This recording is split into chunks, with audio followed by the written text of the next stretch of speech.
Iran की जानिब से इजराइल पर जवाबी हमलों ने दुनिया भर में यहूदियों के होश उड़ाकर रख दिए।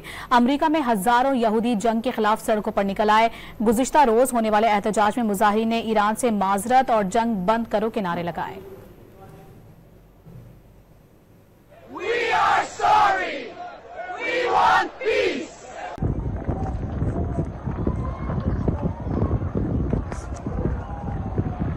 Stop the war!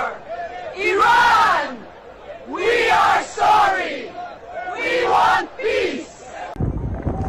ईरान की जानिब से इजराइल पर जवाबी हमलों ने दुनिया भर में यहूदियों के होश उड़ाकर रख दिए। अमेरिका में हजारों यहूदी जंग के खिलाफ सड़कों पर निकल आए। गुज़िश्ता रोज होने वाले एहतजाज में मुजाहिरीन ने ईरान से माजरत और जंग बंद करो के नारे लगाए। We are sorry! We want peace!